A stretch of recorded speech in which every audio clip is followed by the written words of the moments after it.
Hey everyone, I am back to do a video. I believe the last one I did was the what was the last one I did? I don't even know. Wow, it must have been forever. No, it was the Kingdom Death model, I believe. Or something to that matter. Anyway, I am back. While I wait for certain games like Kingdom Death, Monster, I really want to get that game so bad. I'd get pushed back. 2014. Anyway, hopefully it'll come out in the next couple of months. Another game I'm looking forward to is the Elder Scrolls Online. Also, as well, DayZ kind of fell off the face of the earth on that one. In the end, I don't know if I'll get it. It's strangely addictive because of the permadeath type thing. Anyway, going into board games, I really like these styles of board games. They're very intriguing because of the fact that they appeal to all the senses, and I think when it comes to gaming, because the people that create these really know, starting to really know gamers and how they want to play. They want the models. They want the cool models they think to play with. They want being complicated but not complicated. You know, they want the cool amount of spells. They want all the interesting spells and all the cool treasures and bosses to grind. And they want cool maps, but they also want, you know, story and scenarios, which is a lot of these games coming out are doing that, and that's really good. I like that stuff, so it appeals to me. I don't like Dungeons and Dragons. It is Dungeons and Dragons. 1 to 5 players is Castle Ravenloft board game. I got this one because it's vampires. Of course, I love vampires. I don't like Dungeons and Dragons, the role-playing game. This is my opinion. You don't have to listen to me or watch this channel or anything like that.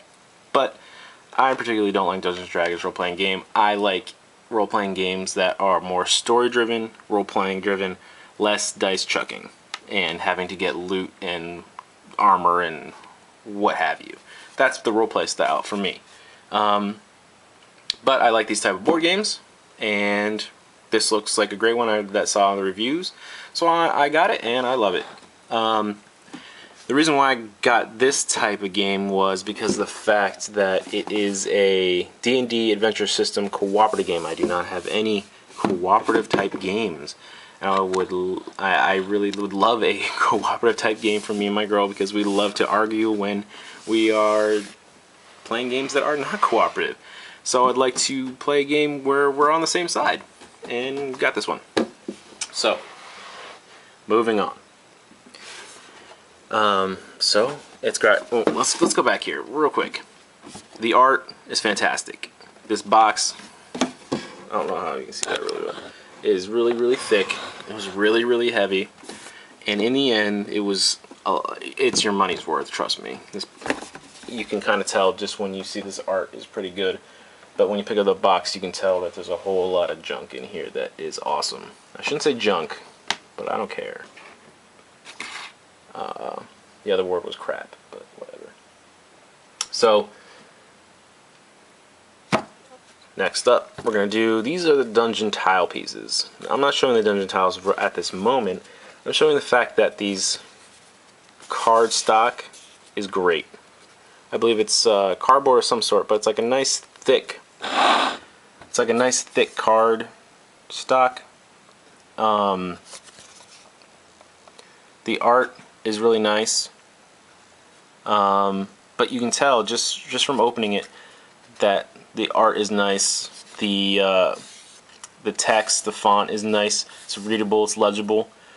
Great art. They put a lot of money and effort into this, so when you buy this, you know right from opening the box that you spent some really good money on this product.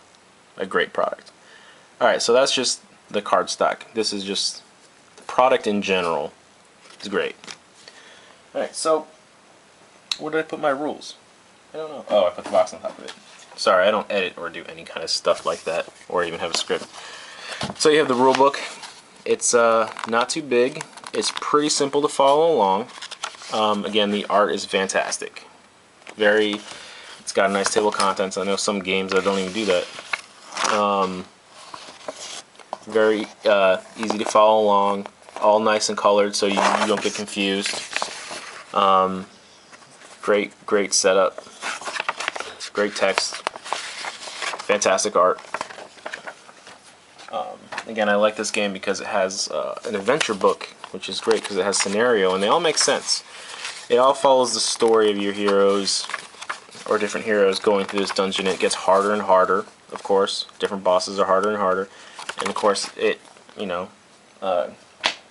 ends with you fighting Strad, who is the owner of Castle Ravenloft.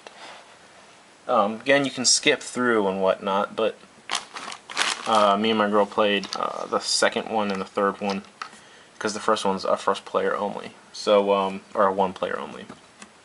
But I guess you could do 2 players, but I guess it doesn't really matter. Anyway, so you get that stuff. You get another thing in here that says buy our role playing game, because that's what it's based on. It's just a simple sheet with different the role playing things. All right, so going along more with the cardstock stuff. You get, this is the start tile. It's a double one.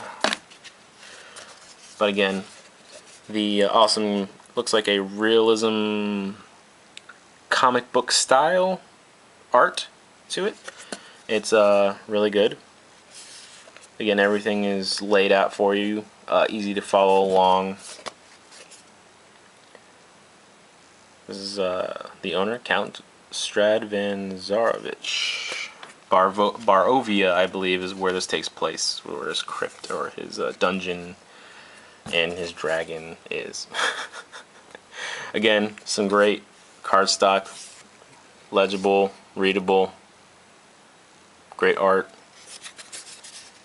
Clack was fun to fight. I thought he was really easy to kill, but when it started, he started running away and opening up doors, and monsters kept swarming at us and trying to kill us. Alright. So again, you have different monster styles. So here's the different tokens. Moving along, moving along. Young vampire looks like. Right, zombie dragon. Again, great art, great. I love how they color coordinated these. It's not even like it's needed to be fully colored in. You'll see what I'm about to say.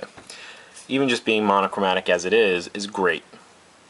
This is Cat, my favorite human rogue. Cat being my girlfriend in real life.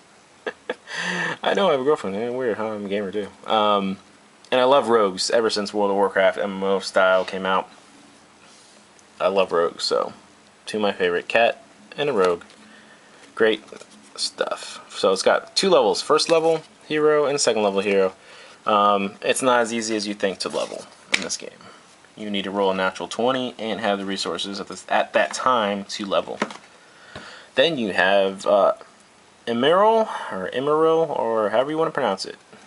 Eladrin Wizard. I don't, again, know too much about D&D these days, so I'm assuming he's some kind of elf type thing. You can tell by his pointed ears and his long flowy hair, and it looks like he has very fair skin. Correct me if I'm wrong if you wish, but that's, I guess, that's the type of creature he might be, or his race. And you have Thorgrim Dwarf Cleric, pretty straightforward. Cleric, healer type, paladin type character, and he's a dwarf, so he's short and stout. Doo-doo-doo. Yeah, doo-doo-doo. Alyssa, human ranger, pretty straightforward, like your hunter, your ranger type character. Then you have the Dovahkiin himself. Oh my god, it doesn't want to focus. Arjan, Dragonborn fighter, the Dovahkiin himself. I guess he is, again, I don't know D&D, some kind of humanoid dragon character. Born of the dragons, perhaps, or maybe in his blood, like Charlie Sheen, tiger blood.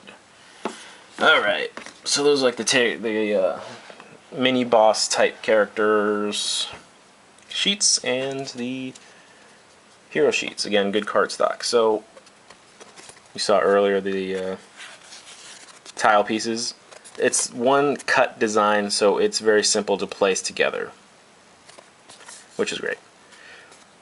The only difference are the arrows, and that's pretty much, if you explore this way, for example, then you place the tile connecting.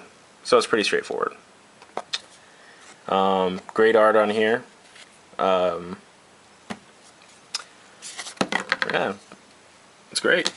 was very impressed with the amount of time and effort they put in this, especially since a lot of times you don't get that type of quality in these expensive games. A D20. I actually don't have a D20, so now I do. Let's move on to the model, shall we? I guess this is a badass guy. I have not got to fight him yet. Anyway, this is Gravestorm, the Dragolich. He is pretty damn big. Here's one of the heroes, so you can kind of see the size we're looking at. That's the Dragolich. This is a zombie dragon. Again, this is like a type of, this is not like a Warhammer type model. You can see it kind of bends a little bit. It's like a plastic, but it's still pretty good quality. So, you know, being able to paint this is not going to be a problem. It's going to be fun too. It's pretty well detailed, so not as detailed as you would get like from like a Warhammer model or Warhammer 40k model, or like a Kingdom Death model. Kingdom Death model is probably like the pinnacle of getting that detail, only because they really spend their money on getting that detail. Where I think at this moment, Games Workshop doesn't really spend that much money on that, and probably on other stuff. But I could be wrong. I'm just in my opinion. All right, so then we have this guy that looks like the Incredible Hulk right here. I'm trying to figure out his name real quick for you guys. He's the Flesh Golem, but he looks like a zombie Incredible Hulk. And we have a skeleton warrior, pretty basic. I'm assuming, well, I shouldn't assume, but I'm assuming that these creatures are in D&D. And we have this is a gargoyle. Then we have a zombie, which is cool. I love his pose. It's very shambly. I don't know if that's a word, shambly. These might be hard to see. They're kind of clearish blue. This is a wraith. He's really annoying to fight because when you kill him, he screams, and as he explodes and dies, I guess, and you take damage, which sucks. This is a final FU. Then we have Blazing Skeleton or a Flaming Skeleton. I don't know which one it's called. You can kind of see in here the skeleton in here, and it's engulfed in fire, and he's casting a fireball. Then we have a ghoul. That's pretty cool. He's eating the previous hero that entered and failed, I guess. Alright, then we have, oh, that's also a ghoul. Then we have a kobold. Many different types and translation of what a kobold looks like, but this is their interpretation. He's got like a javelin. He throws javelins at you, or hero. Then we have a wolf. He's very speedy and likes to pounce things in the game. The spider's actually really annoying to fight because he kind of he like webs you and then pulls himself at you and then does a very big bite damage. And I thought this was a broken piece, but it's not. It's actually rat swarms. I believe they do like an AoE attack on every hero on the tile type thing.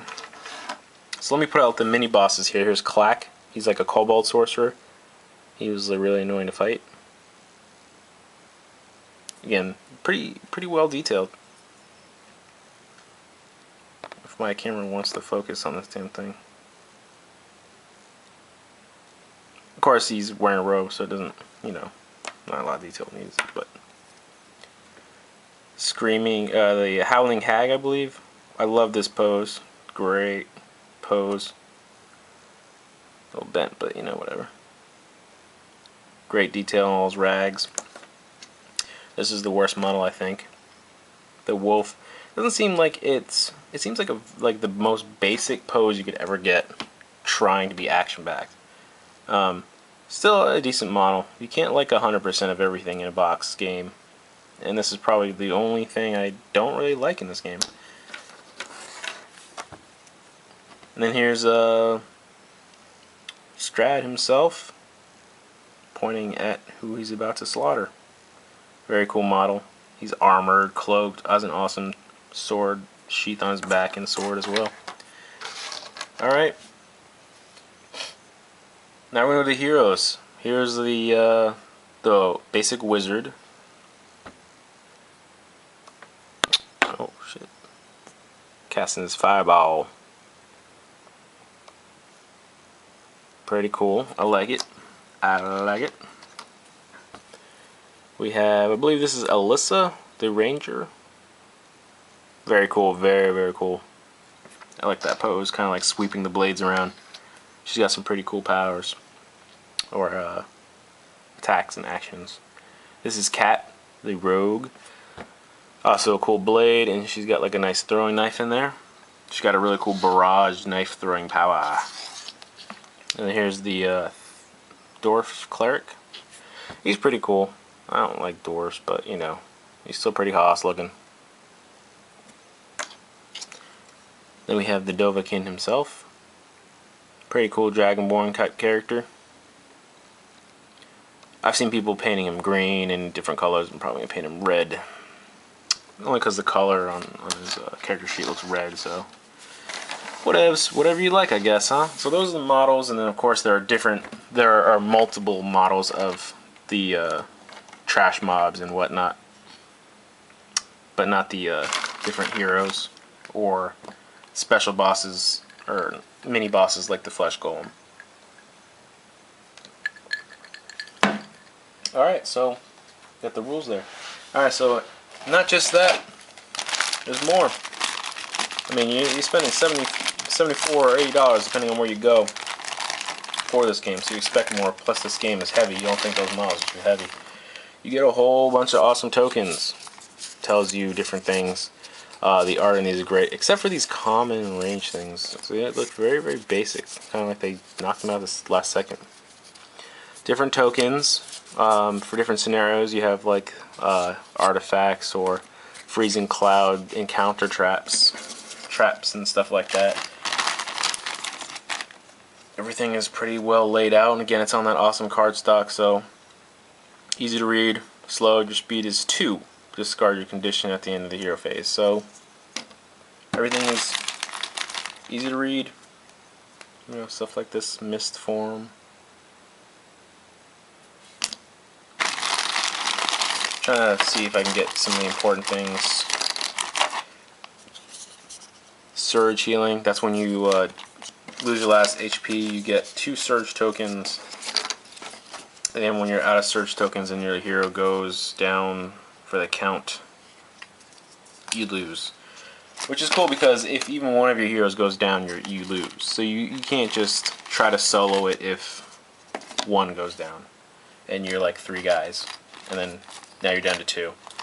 It's kind of like that co-op, so it really, I don't want to say forces you, but it really pushes you into that co-op mode because you have to rescue your friends if they're really low on HP. You really gotta stick close and work together.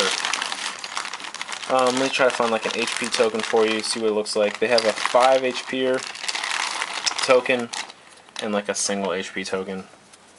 5 HP, 1 HP.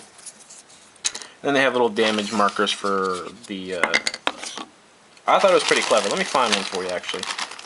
Got one. I thought it was pretty clever the way they made it. I mean, it's a pretty simple idea. This is a damage HP for a multiple wounded creature. But they made it so you can just simply put it on the round base, which is nice. No like just token next to it that kind of gets out of the way. Like, where'd that go? You just kind of put it right up there and you can tell. Alright, so moving along. Now come the where things get nice and complicated but fun at the same time. Lots and lots of cards. There are 200 cards in this game. I actually got nice clear card sleeves for this. So, which is awesome. They have a sequence of play for each hero. So 5 of them in total. It lays out exactly what you need to do. Hero phase, exploration phase, and villain phase.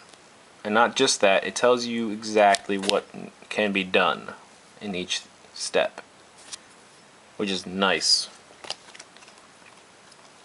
Very, very cool.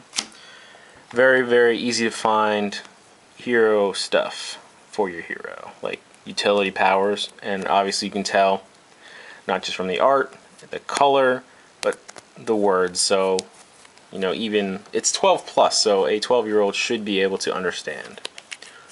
Rogue powers, and then you have the Dragonborn, Dwarf Cleric, and the Wizard. And then you have encounters. Put these away.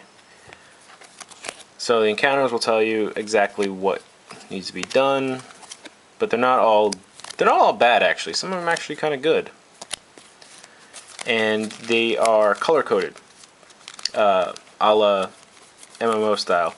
I believe it goes blue, then green, then purple, then red. So you can tell instantly when you draw a card how bad the situation is going to be, just instantly. So, just from the color. So if you draw blue, you're like, okay, well, it's not that bad. And then when you draw green, it's getting worse. And then, of course, a purple, you're like, oh, it's pretty bad. And then red, you kind of want to stop that if that happens. Red's kind of like one of those, a monster comes out and just hits like everyone and everyone cries kind of situations. So those you kind of want to stop. There are ways to stop it. There's spells that stop it. XP can stop it. What else? And I think there are items, spells, and XP stop encounters, I believe. So, there's that. Then you have adventure treasure. I believe each one is part of a scenario that when you pick up the item, it's kind of like a one-shot use or a special use. So there are special adventure treasures, excuse me. Well, adventure cards that are adventure treasures. And you have your treasure. Not every treasure is like an item, which is kind of cool. Here, for example, is an item, and it'll tell you what it is. Let me see if I can find a different type of item. Okay, we said we have an item, treasure. Here's a good example. Here's a blessing. So once you draw it, you'll see play this blessing immediately. Usually they end like at a certain time, and they usually benefit everyone. Not all the time, I don't think. I haven't seen or read all of them yet. There's blessings, items, and I believe fortunes. That's all three of them. Again, this is something as well. It counts like as an XP that you can put in your XP pile for using in different ways, which is kind of a neat idea. Then we have, after that we have the monster cards, which are cool. Again, easy to read. Wraith tells you, this is a very awesome, when I was looking at the reviews and whatever, a very awesome way to do monsters and really make it around the tactics of your heroes and not the tactics of having to figure out what monsters do. Giving them tactics, just telling you what they're going to do, period. I don't know if it's for every... Yeah, come on, man. Stupid. So, as you can see, like when the monster comes in play, it'll say tactics, and it'll give you the HP and armor value, whatever. If the Wraith is within one tile of a hero, it moves adjacent to the closest hero and attacks that hero with a life-draining claw. Otherwise, the Wraith moves one tile towards the closest hero. So it's pretty simple. It's not saying like, oh, it's going to go here or there. It's just going to do what it's going to do, and if it can't, it does something simple. So here's that death streak, so when it dies, each hero on a tile takes 1 damage. Really annoying. So simple. +6 attack, damage 3 if it misses, 1 damage. So it's pretty potent monster because you take 3 damage. Even if it misses, you take 1 damage. So that's pretty scary. Yeah, pretty dangerous. Pretty low attack value though. So and then it tells you XP cost, or the XP you get when you bank and kill it, which is cool. So let's see here. So when you do like attacks and stuff like that, it's that D20 plus this versus whoever it's hitting's armor class value. So for example, if it was attacking something similar to it, it would need a 9 on the dice to equal 15 to wound. So a little less than 50%, I guess, on a dice. So those are all the cards. There's, again, 200 in total. Let me stack these back in order if I can. Show you real quick. So a lot of cards. Pretty much you get you're getting a card game. You're getting all the type of different games, which is why I like this game. You're getting the different type. You get the card game, you get the models, you get the board game style, you get an adventure scenario. Like, again, it's really cool because it's got scenarios. It's got not scenarios. It's got narratives. So like when you start the adventure, read, and when you enter the certain area, read. And my girl likes letting me read it because I like to give the narratives different voices and different styles. So here's the inside of the box. I customized it really by just, I don't want to say customized, I just cut a piece out here because here's where the cards were. Got a dog here on me. Where the cards were. But once you sleeve them, if you want to sleeve them, they won't fit in there. They're really designed for an unsleeved card to fit perfectly in there with just a little room. So when you sleeve it, it ain't gonna fit. I rather have them sleeved because I'm just weird that way. It looks nicer. I don't like my stuff getting damaged. But, you know, it fits in here nice. So I'm gonna get playing this game, the solo match, because I didn't get to do the solo match and try that out. I will videotape it. Why not? Again, it's videos. This game's probably I don't know when it came out, but they have a bunch of expansions, not just expansions, but other type of areas and dungeons and scenarios that these different heroes go and quest on. Definitely gonna get another one. Another game I'm looking at right now is Arkham Horror. That looks like another type of game like this. It doesn't look like it has models like this. I think they had an expansion where they produced the models for each of the investigators for Arkham Horror and all the different monsters. But you don't have to buy after that because they have tokens, I believe. And it looks like a very good high quality game just like this one. So different style though.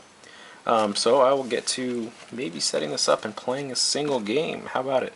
Alright, I hope you enjoyed this video. I would definitely recommend buying this game if you're into this type of stuff. Even if you don't like D&D like me. I like the dungeon grinding stuff on board game styles, not really role-playing. So, here's kind of like an overview.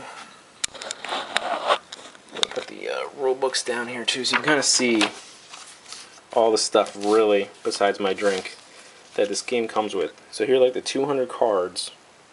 You get the rule book and the adventure book, and here's like the buy our role-playing stuff. All like the different tokens. Here's some of the models, and here are the rest of the models. And tiles, and the heroes,